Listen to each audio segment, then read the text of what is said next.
Hello all. It's Anni here and warmly welcome to this new live. So this live is support for all the people who are going through caffeine withdrawals and post-acute withdrawals. And here in my channel I share information about post-acute withdrawals, what post-acute withdrawals are, what is happening in the body and the brain during the post-acute withdrawals, and I will give peer support to all the caffeine quitters. PAWS are the topic that are not so much spoken about in the mainstream. And the thing is that many people, when they end up in this falling off the mountain, quitting caffeine journey, and they start to have these post-acute withdrawal symptoms, they are just wondering what the hell happened to me? What did happen to me? Like I was functional and now I am not.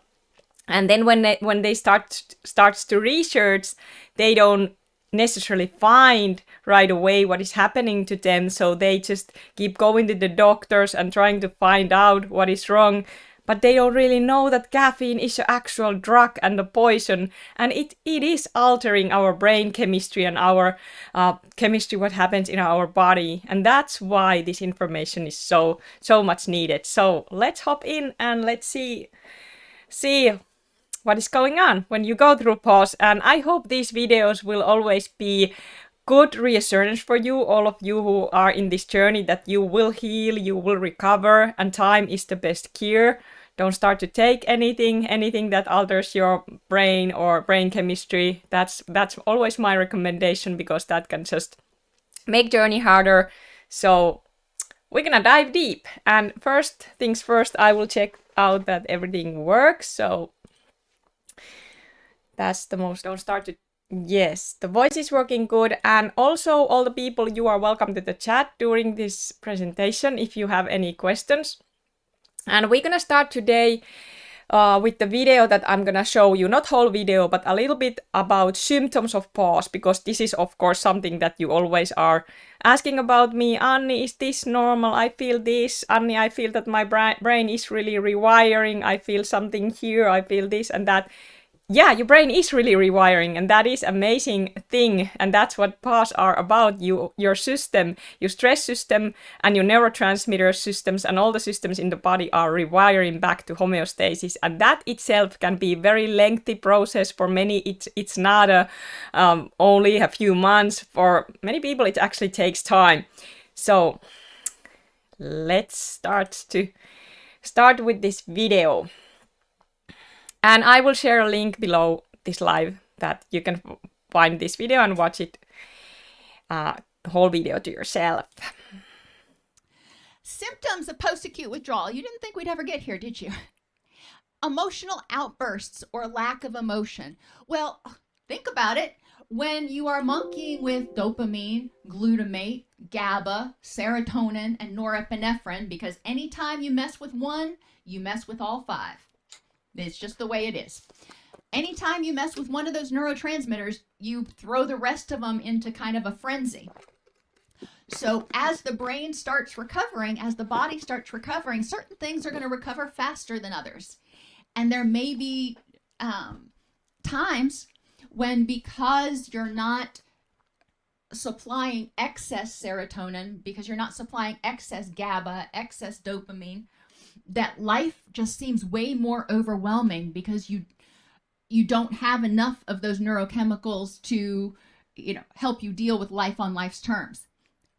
You'll get there. It's kind of like running a marathon. You're not going to go out one day and run whatever it is, 23.4 miles, or I don't know.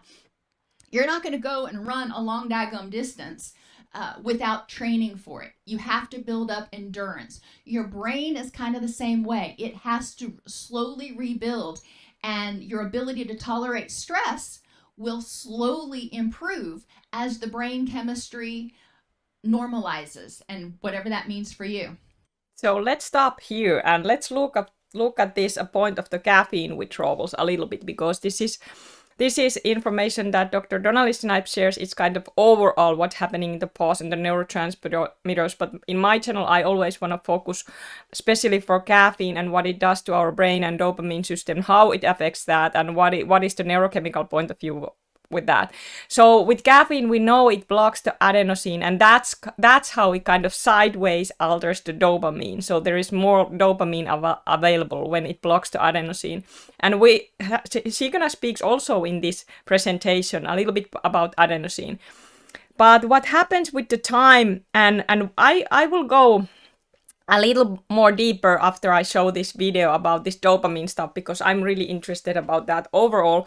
So what happens with time when people use caffeine chronically, their brain adapts to that, so there have to happen that downregulation with the dopamine receptor. So this is really the information that I have been researching, and it makes sense to me and what I have been seeing people when they recover, and based what they tell me, and based how they recover and what their symptoms are, and also my own recovery, that is really a receptor issues and sensitivity issues of the receptors what comes this neurochemistry. So it's not really that you don't have dopamine, it's like your body don't get the signals, because there is like that downregulation happening when you have been using caffeine. Then you quit that, body have to upregulate that dopamine receptors, meaning that there can be a lesser those dopamine receptors, those D2 receptors especially, but others too. So meaning that you have like less dose when you quit caffeine, and then all that dopamine is coming in, but your body cannot just handle all that dopamine. It cannot handle that stress. It cannot handle, because you need dopamine to handle the stress, because dopamine affects how your HPA axis works. So those two works together. So that makes sense when people, when they fall off the mountain with caffeine, they start to experience these really severe anxiety symptoms, meaning that they cannot handle any kind of stimulation. It's almost like you have to start to point zero. Your body have to start to learn to deal with stress, point zero, and then adapt with that throughout the years. And of course, this is not the case for everyone, but the people who are going through this is the people that I help here in my channel, and that's why I share this information. Caffeine itself is a poison and drug, so even if you wouldn't have PAWS, it's still a poison and a drug, so it's not good for anyone. But this is just so important to understand. Also, when caffeine blocks the adenosine, body, when the time goes on, it has to upregulate those adenosine receptors, so it has to make more, because body always tries to find that balance. So it kind of adapts to that drug use. So when you take a drug away and your body starts to go this rewiring process, when it learns to tolerate the stress and stimulation, and all the neurotransmitters are balancing out, that is something that takes time. And the process itself can look really messy. It can look really messy, it's not a linear process how we would want it to be, like you just slowly get better and better. You get better with time, that is for sure, but process itself can be a lot of ups and downs, windows and waves, like we have been learned here. So just know that that's why you cannot kind of deal the extra stimulation, because your dopamine is still rewiring itself, and all the other neurotransmitters too, but that's why you can feel like that really much brain fog, cognitive issues, low energy, low mood, all kind of dizzy feelings, don't feel yourself, all these anxiety symptoms that can come along with this journey. So that just know those are completely normal. But let's move on a little bit. People may have anxiety and irritability or depression and anhedonia, depending on which drug they abused. If it was stimulants, you're going to have more depression and anhedonia. If it was depressants or benzodiazepines, you're going to have more anxiety and irritability, usually.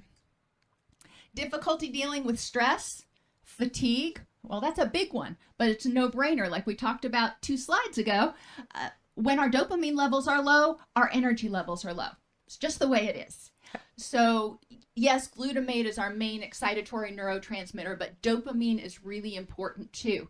And the body is doing so much to try to recover during this early recovery period. And I say early recovery, I mean the first year. Okay, so Dr. Donnelly says that she means early recovery, like a first year. And I agree 100% for that. Like many people that I see in this recovery journey, first year is still early recovery. For me, it was the first year I was still like not even close to healed 100%. It's like that's how it is for many people. But then you just keep improving and improving. Of course, it can vary, but people that I help, nobody really gets to the other side completely in their first year, like completely. It's like really the people who end up having this post-acute withdrawal, it's really just takes time because the neuroplasticity itself is taking a time. But it doesn't mean even it takes time that you would feel all the time horrible. I also want to say that there is a lot of those ups and downs in the journey. Some people don't have so much those windows and waves. Their recovery can be more like they call it stable hell, but it's still recovery. So it also depends on the brain and the nervous system. Also, some genetics can play a role about how intense symptoms can be, and that is really interesting also. And we're gonna dive deep a little bit about that when we watch this part that I'm gonna show you. Do mean the first year. It takes a while. People may have a hard time sleeping, strange dreams, or changes in sleeping patterns. Well, what do we know? Serotonin is broken down to make melatonin. Melatonin helps us drift off and stay asleep. Well, and our circadian rhythms also tell us when to be awake and when to be asleep. If we are not helping people modulate their circadian rhythms so their brain starts getting on a schedule, that's going to be hard. But all that aside, we know that serotonin levels are going to be going kind of up and down for a little while. It's not going to be calm seas.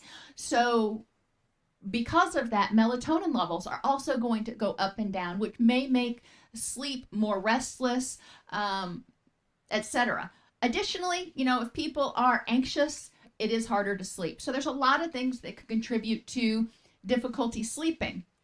Yeah, and what is interesting when we look at the PAWS, and if I look my own recovery, it always go like the symptoms did go along those circadian rhythm, like those neurotransmitters, they rise and go down in the certain time of the day. Like the cortisol goes up in the morning, and dopamine follows kind of that rhythm, and all the other neurotransmitters too. So that's why usually people feel really bad in the morning, that they just feel anxious, depressed, depending what the state recovery they are they anxious, depressed, wired, like just not good.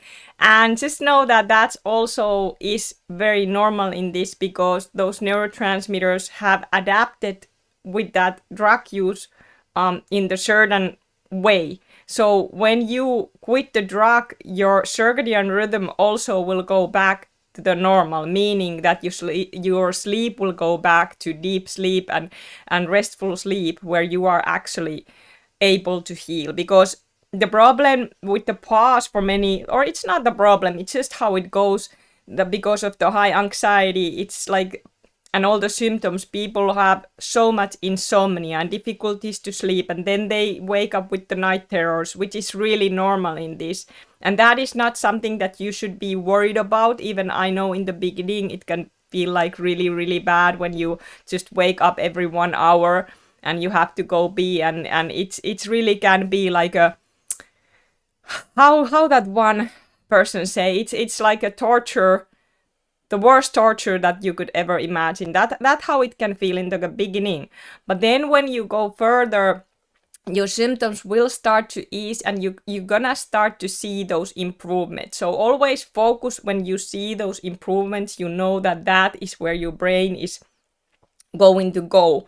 And when the PAWS are over, that is your how you feel. You feel good all the time, meaning that you don't have any of these symptoms, like you are able to function your daily life without feeling those weird symptoms and brain rewiring and all that. And every 3 months, and this is really interesting information, there is also studies behind this, that even if you are recovery or not, but every 3 months, third months, I think it's how it says in English, you go through a new rewiring process, also with the dopamine and neurotransmitters. So that's why people have always, they say me that, oh, I did go in another way about every 3 months, and that also did happen to me. So when I was longer in my journey, I started to see that pattern, that every 3 months I started to go through some new kind of rewiring, meaning that I get through some kind of wave,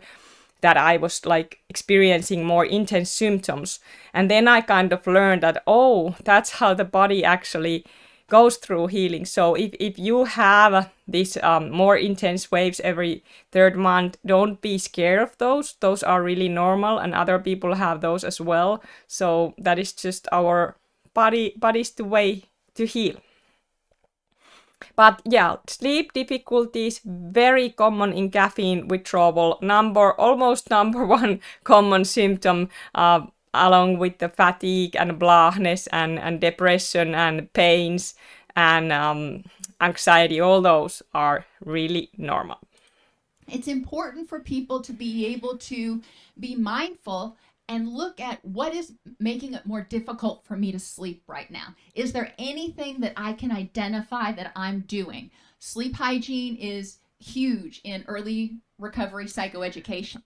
Yeah, I also want to say that even if you would do everything like possibly that you can, it's really normal to have these problems, because for me, what was confusing in the beginning, when I didn't have this PAWS information and I didn't have any kind of information what caffeine is and what kind of drug it is and how it affects our central nervous system and our nerves and our blood flow, and how it reduces the blood flow in the brain and raises the cortisol and adrenaline and all the stress hormones and all that. And a lot of other information that I didn't have. It was really hard for me to understand that anything that I tried to do didn't make any better. So I just want to say that, because I know that there are people out there who had really healthy lifestyle before they end up this journey. So they were living like they think that they were in shape, they were able to gain muscle, build muscle, which is one thing that people are not usually are able to do when they fall off the mountain, which happened to me too. I wasn't able to gain muscle mass. I was actually losing muscle mass because of high anxiety. That is really common, that you will lose muscle in this journey, and also you can lose a lot of weight, especially in the beginning. And then the later part of the journey is really normal that you actually gain a cortisol belly and cortisol hips because of the high stress. But I just wanna bring this information out there that you are already doing your best. There is no quick fixes or any kind of biohacks in this journey, unfortunately. You can, of course, try how it affects you when you try to keep your stress very minimum, but that's about it. And eating, of course, healthy and drinking a lot of water, but don't taking any supplements or anything, because those can just affect those neurotransmitters. So just time and patience, like I always say, are your way out of this, and that happens itself. Hi Jennifer. Yes, it's very normal. Your body will put you on the sleep later for sure. You just now gonna ride that wave, and you are doing that amazing job. Memory problems make it hard to learn new things. Well, when dopamine is low, our concentration is low. When norepinephrine is low, our concentration is low. The brain is worried about recovery. It's not worried about learning advanced calculus right now. Okay, let's stop. Memory problems. I'm not laughing about that, us who go through recovery, or if you have already gone through, you remember you did get through a lot of memory problems, but then you probably don't watch this. But if you are on the recovery, you still need to watch my videos, why I keep making these. And memory is the big thing for caffeine quitters, that they're gonna experience a lot of memory problems during the pause. And for me, in the beginning, I felt like almost like I had some kind of Alzheimer, deep Alzheimer. That's how bad my memory was. Sometimes I was forgetting where I was going. Like when I was walking in the store, I was just like, I was just total zombie. And I'm really sure about that caffeine causes a lot of Alzheimer and Parkinson and all kind of memory issues and diseases for people, but people just doesn't know it because the mainstream doesn't ever put that information out there. They are just always defending caffeine and how it's good for people, even it's not. But yeah, so when your brain is doing that rewiring, you have a lot of moments when your brain feels stuck. I did call it the brain stuck. It feels that when you don't really able to think clearly or you just don't get some memories there, it can just feel that overall that your concentration is really poor and you just feel like your brain almost feel like smashed potatoes in your head. That is really normal when your brain is doing this rewiring, and same time when your body is going through all that stress because of healing, it tries to put all the energy about the most important parts that need to heal in that time. And body can even heal those neurotransmitters. It can work like some neurotransmitters one time and then you feel like a different, and then it starts to work on some other neurotransmitters. And I think that is the way like how brain heal itself, and that's why we kind of feel so weird. Like sometimes we can have a window that, oh, I felt like physically so much better and mentally maybe not, and then another window you may feel different. Like that can do how the neurotransmitters heals in different time, the different neurotransmitters, but you still heal. All the symptoms are still healing, even we don't necessarily understand all the things that body is doing at the time, but what we do understand is that this post-acute withdrawal syndrome is a real thing and many are going through that. And what we also know, and there are studies behind it, it's a true thing, and the symptoms are healing. So memory problems, and if you are now thinking about school, maybe some of you are trying to go to school with the PAWS, so don't worry if that feels like almost unbearable to learn new things during the PAWS. For me, sometimes I was trying to, learn Spanish or something during my PAWS, and then I was just really frustrated because I felt like, why can I'm not learning anything? Like, why I don't remember these words or what I'm just was reading. Even reading can be really hard because of the symptoms, so just don't blame yourself or don't think that you're stupid. Sometimes I get these questions, and these are real questions, like people come to this journey and they are somewhere around first year, 2 years, and they people who are even able to work. Some people have to work through this, some people can't. I was one of those who had it really bad, that I couldn't have work in any way because my brain was just so bad. But anyway, so people are reaching out that, Anni, I feel when I'm in working that my brain just doesn't work, that I have to tell my coworkers to do my work that I'm supposed to do, that they message me like, is this normal that I feel just so stupid and lost and that I cannot do even the simplest thing? So yeah, it is because of healing. It's not that you are stupid or you suddenly have some brain injury.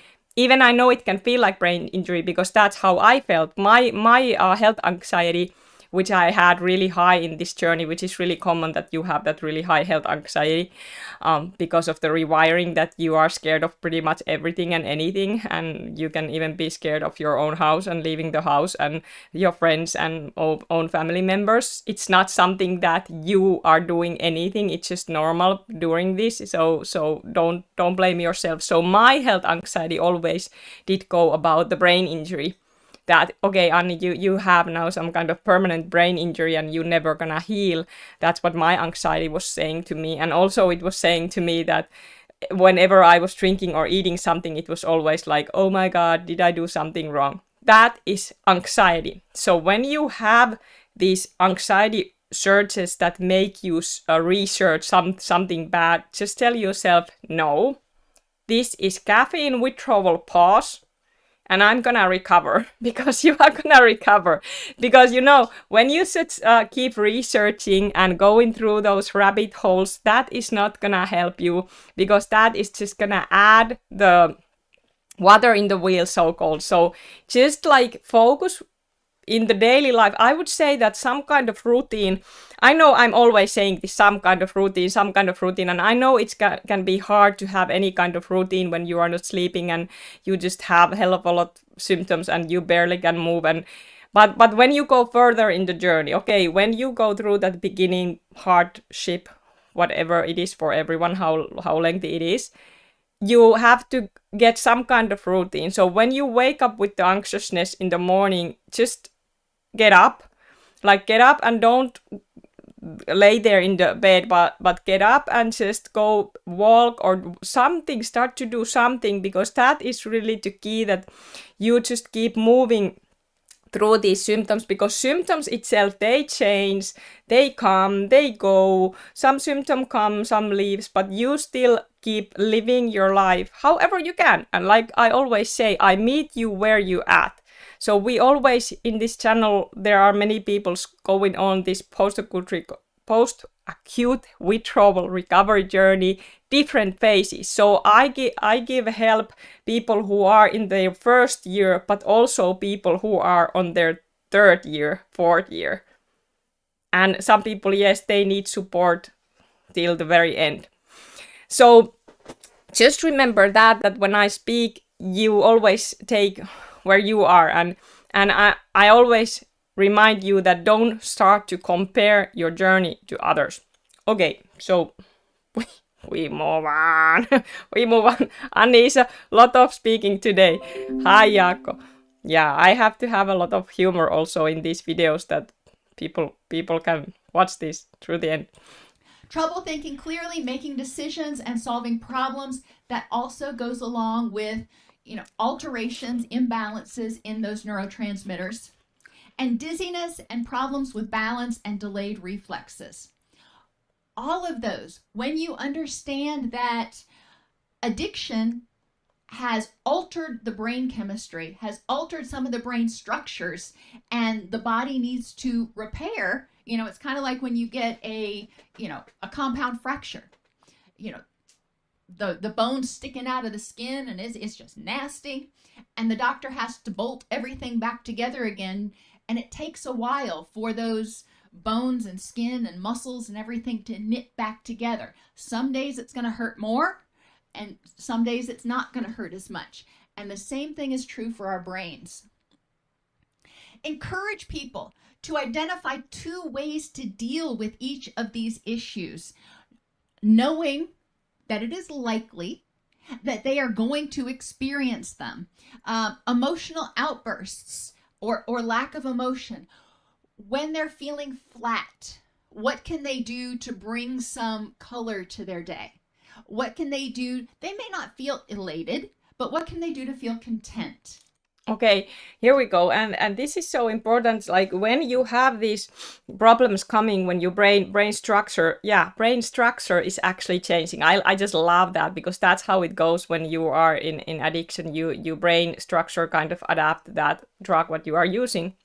And if you are using multiple drugs and then you quit all those there, you can have all those withdrawals with those drugs at the same time, of course. But this is so important, that when you feel a low anhedonia, depression, just really low mood, you don't then start to add that depression there by going to the rabbit hole. So do whatever makes you feel even a little bit better. Is it some funny show that you can watch?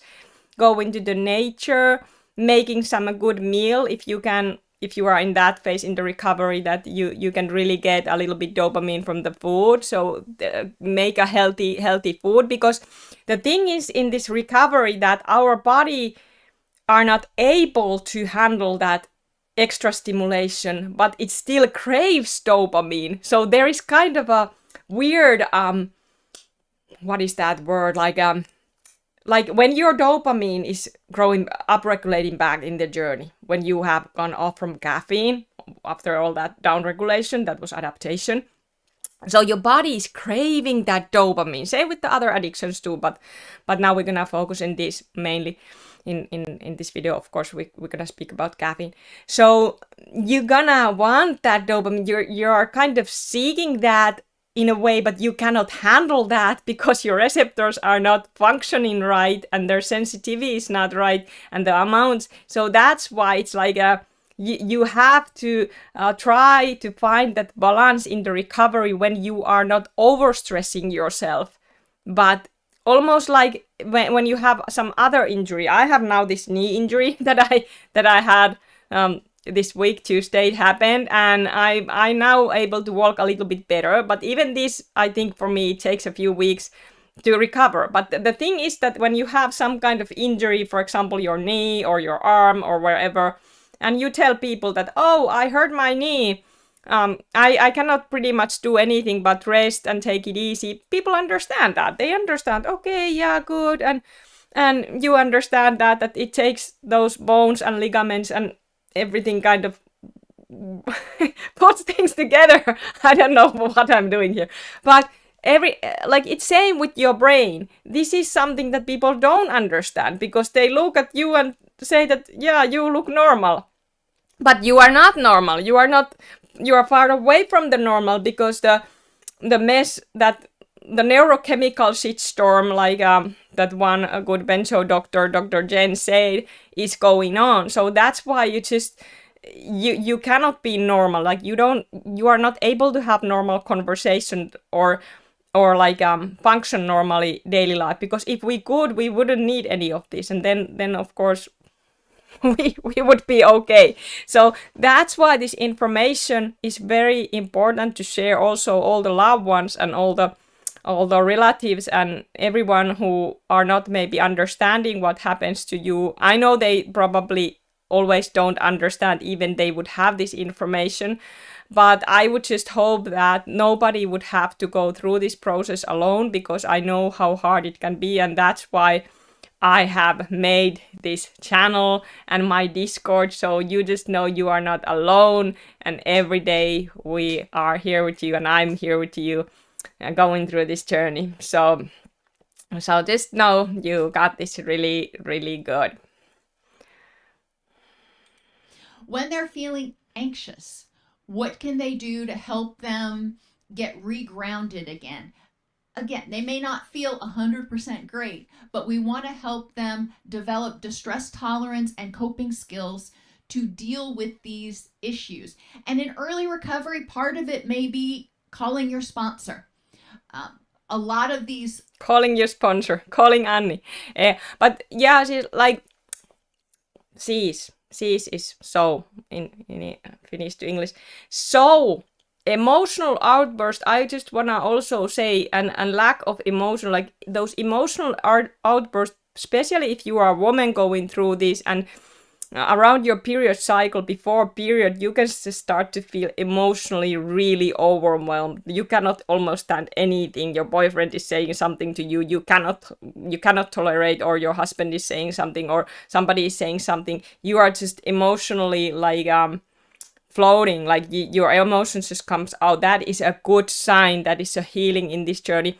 Caffeine actually works like a little bit like an antidepressant. It numbs feelings. Caffeine numbs. Like I have seen people who are highly caffeinated and they don't pretty much care anything that happens in their life. They are almost like psychopath brain. I don't want to say that everyone who is on caffeine are psychopaths, but it's really is it's a like heavy antidepressant, how it affects the people that when you take a caffeine away, and I mean all caffeine, and we're gonna go in that why I mean all caffeine and every single source of caffeine, why it's so important when it comes to neurotransmitters healing.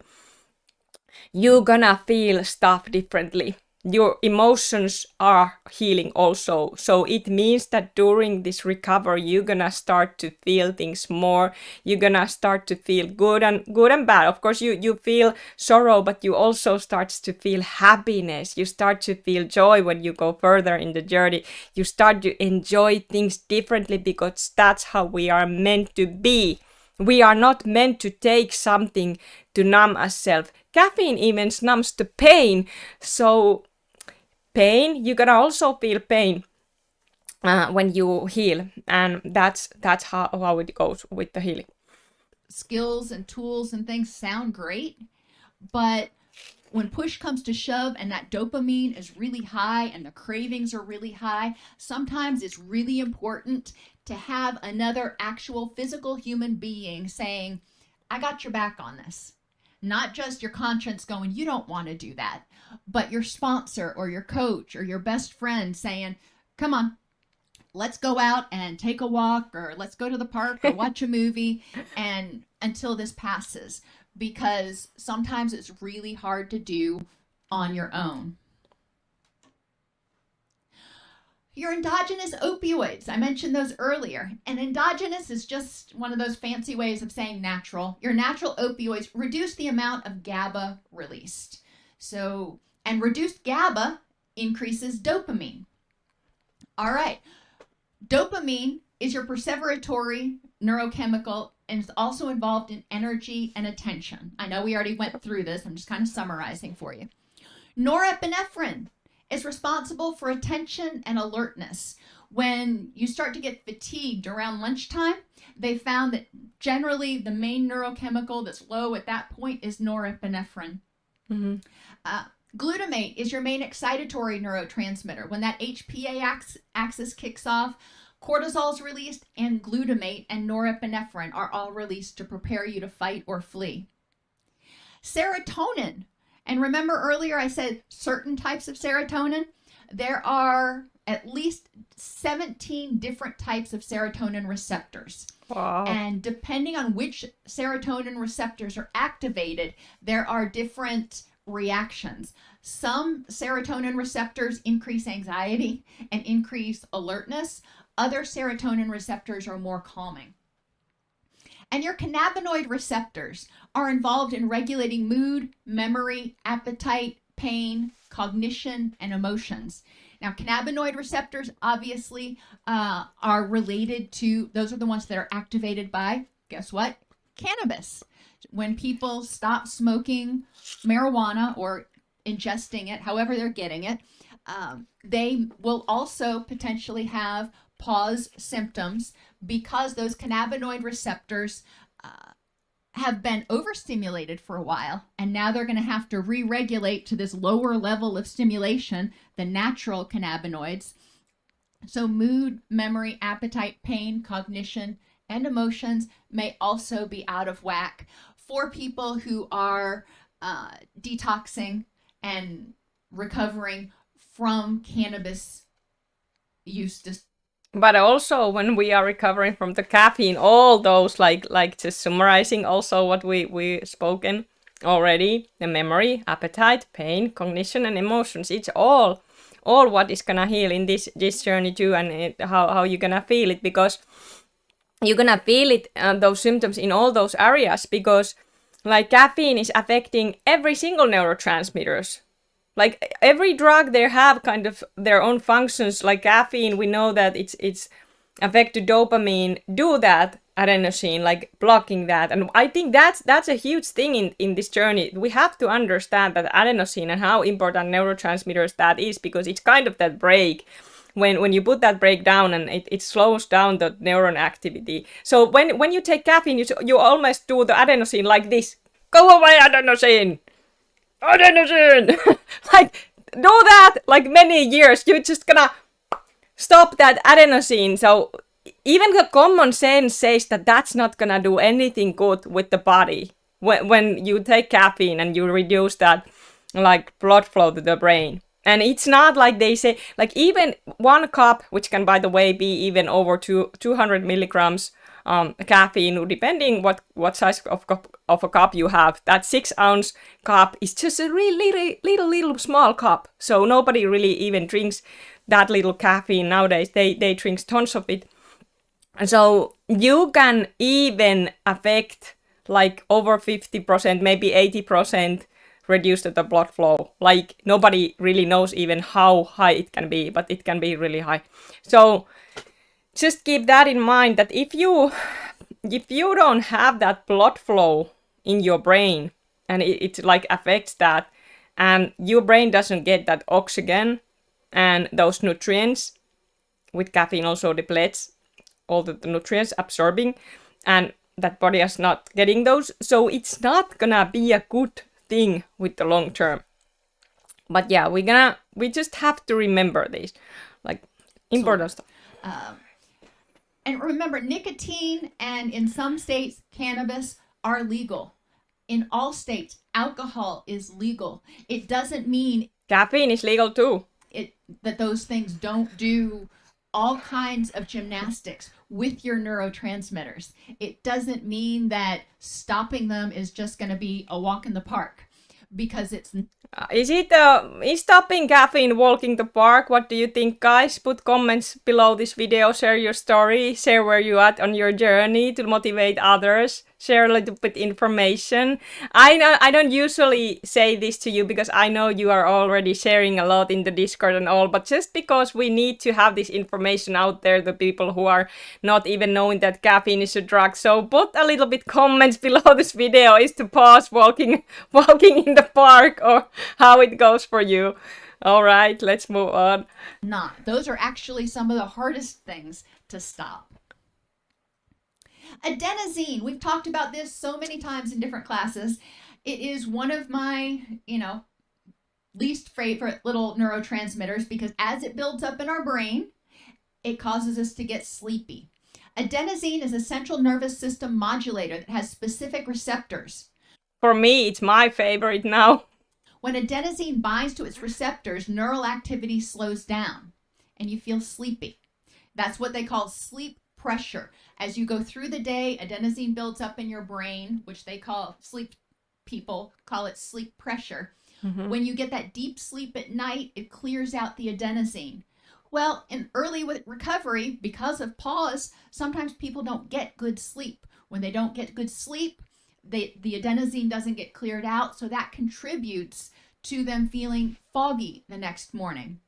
And there's really nothing they can do about it until they get good deep sleep. It's not like you can rinse out your brain and get rid of the adenosine, but it's important to recognize. Adenosine facilitates sleep and dilates the blood vessels to ensure good oxygenation of the brain during sleep. We do need it in order to keep our brain healthy. Yep. Caffeine, we've talked about a lot of other drugs. Caffeine is another one that seems harmless, but it's really not. Caffeine acts as adenosine receptor antagonist, which means that it binds to the same receptors. It keeps the adenosine from making us feel sleepy.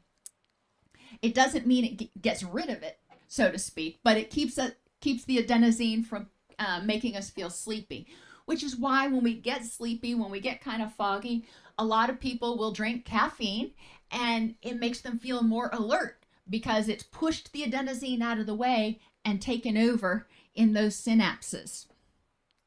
When people detox from caffeine, they are probably going to feel foggy-headed. It totally makes sense. Recognizing that it is temporary is so important. Yep. Your nicotinic receptors. Okay, we're gonna leave that there. And then I'm gonna link this amazing video from the Dr. Donnelly Snipes. I'm so grateful for all of her videos, and that's why I'm always sharing her videos in my channel, because I just think that she knows, she has so much information about the neurotransmitters and how they work that I don't even understand everything, but I have been learning a lot because of her videos. So please check them all out, what I link below this video. But then I have some other stuff a little bit. We go back to here. And always put the thumbs up in my videos if you like these, so it also motivates me to do more of this. So I wanted to speak a little bit about, now we did go through symptoms of PAWS, and we were talking about a little bit those neurotransmitters and all that. Just that I want you to have that reassurance that you know that you are not alone and all those symptoms are normal and you just have to keep going, and with time those symptoms will disappear. But then, yes, what Jennifer said, this is very real, guys. Going through this hell right now. Yes, because of caffeine. Thank you, Jennifer, for sharing. And just know that you are doing an amazing job out there. Okay, so we're gonna talk about a little bit this long-term neuroadaptation that I wanna dive deep a little bit, and of course this dopamine and adenosine system, what we already learned. But this is just really important to understand that if you have been using caffeine, for example, let's say 500 to 1000 milligrams, or even some of us over that 1000 milligrams a day, let's say that long period of time, and you did start to use this drug, like for example as a child, that neuroadaptation that happens and that downregulation of dopamine receptors, especially those D2 receptors, which make the brain less sensitive to natural pleasure. So that like I said, it's a lengthy process, and also that upregulation of adenosine receptors, which lead you to fatigue and mental fog and all those symptoms after quitting. So why this, then people ask why this takes so long time. So it's that like rewiring, restabilizing what is happening, because like it just makes sense that if you have been adapting to some kind of drug, for example, since childhood, and there have been all kind of those alterations in the brain chemistry, that's why it just takes time before the brain makes those new neural connections and rewire itself, and you learn to deal the stress from the 0 point kind of. So is there some kind of genetic predisposition? Is there some kind of genetics that are affecting this? People are always asking. Well, I'm not the expert of that. I always just want to speak that caffeine itself is a drug and harmful to everyone, no matter what kind of genes or not. But this would be just interesting information if we would have that. For example, if we would know that those who do fall off the mountain, if they maybe have those fewer those D2 receptors, or are they some kind of higher COMT enzyme that breaks down dopamine faster, or are there some kind of gene variants linked to caffeine sensitivity? Like, for example, you can have a gene that your body doesn't metabolize caffeine. It takes like longer to your body to metabolize caffeine, all those. But then it can be interesting because this falling off the mountain doesn't happen to everyone. So I'm just always like wondering that, for example, myself, that it would be nice to know that if I would have like a lower amount dopamine receptors like naturally, if I did born in that way, because if that's the case, then some individual, if they have like this some kind of genetic stuff going on due to dopamine, might lead them to kind of seek more these stimulants, and they might rely more heavily on caffeine based on like to get the motivation, mood, and mental energy. But I don't know if that's the case, because like I said, I started to consume caffeine when I was a little kid, but I just know what I know from the addiction overall, that some people they have just more urge to go to the addicted substances. Like they from their childhood, or maybe how they're born, how their brain have adapted. So that's something to think about, and something that I would like to have more research. So if you have more research about that, you can also share. But this is just like poison is a poison and drug is drug. So for me, I just never ever will wanna touch caffeine in any amount, not even piece of chocolate because what it cost me. And if I would have had this information in my 20s or in my early teens when I was already heavily addicted, it would be so amazing if I would have gone through this journey. Of course, I wouldn't hope that I would have to go falling off the mountain journey in my 20s, but some people have to go through it any age when it happens. So like I would have saved a lot of money from all the therapies that I went through, which never didn't solve my anxiety or OCD, but what did solve my OCD permanently, which I don't have any OCD anymore. And why I say this clearly, because maybe some therapists and doctors are watching my videos. There are people who have get rid of their OCD completely after quitting caffeine. I mean completely. They have get rid of that, meaning that they don't have it anymore.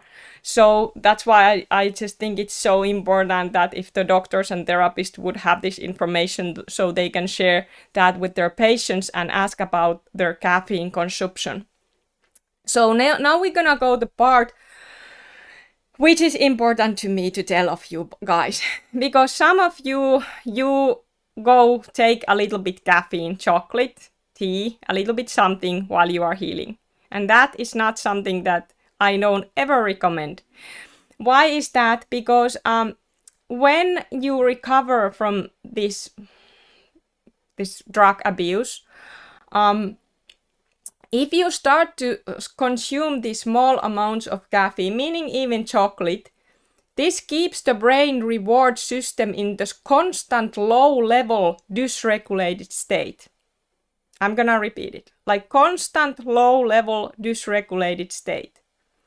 Sometimes in this journey there are people who go through PAWS and then they kind of get a little bit better throughout the time, and then they start to consume a little bit caffeine, meaning chocolate or a little bit something, and they start, Anni, I feel better, Anni, I'm healed. But they are not healed. They kind of start to play with the drug, and even they are able to consume the chocolate, it can lead to problems longer in the journey when they end up maybe quitting that chocolate, or they just start to have symptoms with that, or when they start to play with that, they will go back to fully to addiction. And that actually have happened to many. That they say that first I didn't use that so much, I was just saying that I'm gonna just moderate it.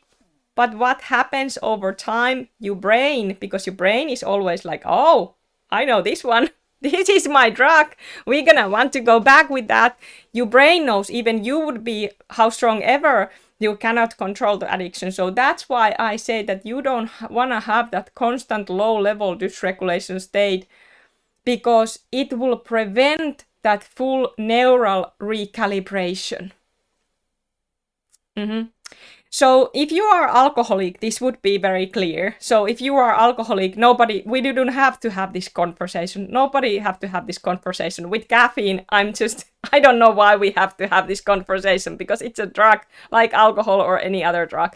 Even I think it's the most dangerous drug in the world, but don't start to argue with me. But anyway, so if you're alcoholic and you say that, okay, Anni, I will take one beer because I don't eat strong ones anymore. I can take one beer every now and then. You actually can't, because if you are alcoholic, because our alcoholism is an ongoing brain disease also. So it's same with this, that you don't want to do that. Why would you want to do that? If you fall off the mountain, you end up having the severe symptoms, calibrating your brain. Why would you want to have that low level of dysregulation? I'm just saying this because I don't want that you will have any more suffering. So also some caffeine users, like people can have all kind of pre-existing conditions like ADHD, all kind of mild depression, sleep disorders, which caffeine are numbing those. But it doesn't mean that when people come to say to hear that, oh, you just have underlying issues when you quit caffeine, all those underlying issues comes through. No, the PAWS itself is the neurochemical process, because how brain adapted to the drug.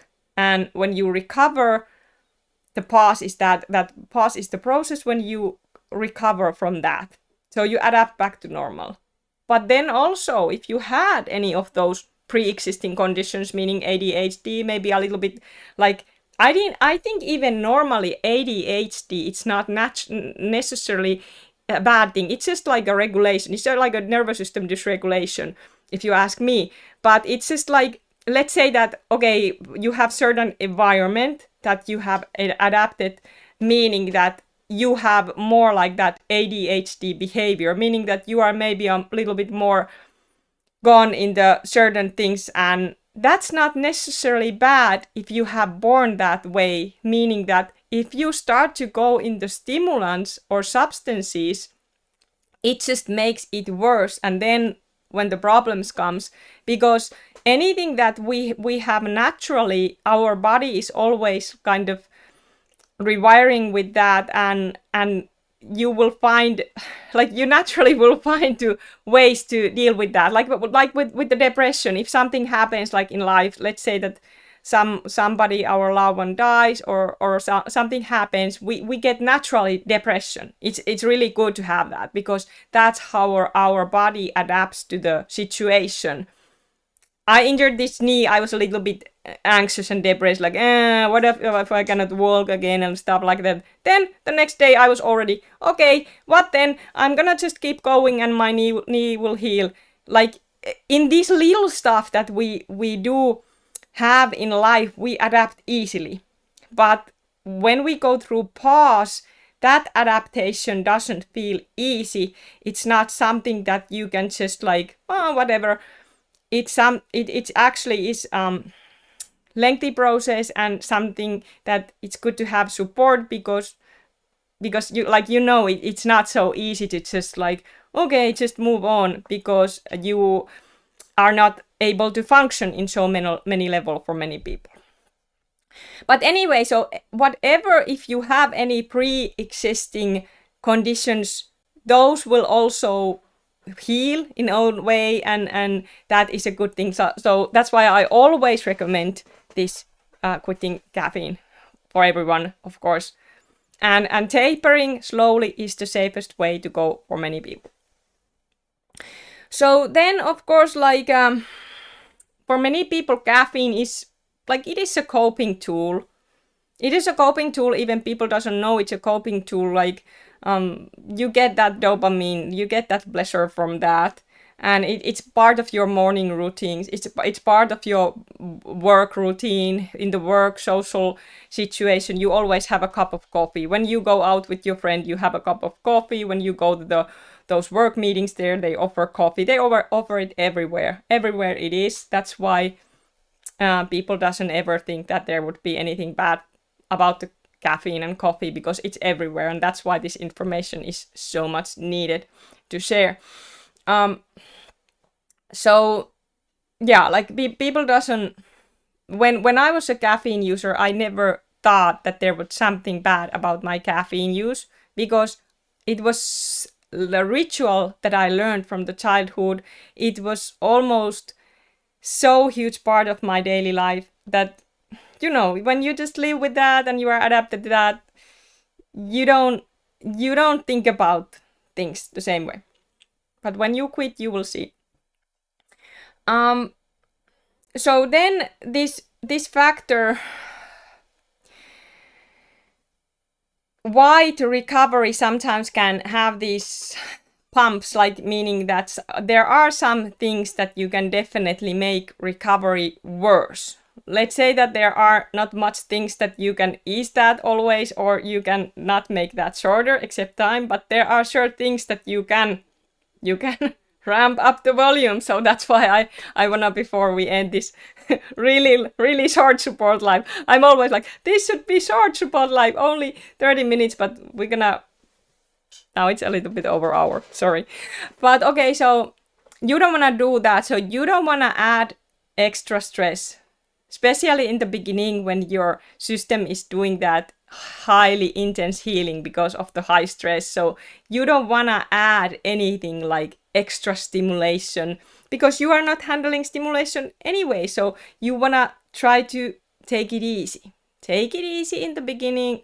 Then when you get better with time, your body are able to tolerate more stress. Then you are able to maybe start to exercise slowly, depending on the person. I did have exercise intolerance. Some people can exercise during this and some can't. That's also how it is. But you only know based on your symptoms that what is your, like how much stress you can tolerate. So then also, because your sleep is not good in the beginning and this process, it makes sense that we need that good sleep and that dopamine balance to have good energy. So just know that if you start to pop some pills, which I don't recommend any of that, or taking some supplements, there is a possibility that it alters those neurons, those neurotransmitters, so it can make your journey worse. It is a possibility. That has happened to many. So that's why I don't recommend those, because why would you want to risk it? You just eat food and drink water and move how you can.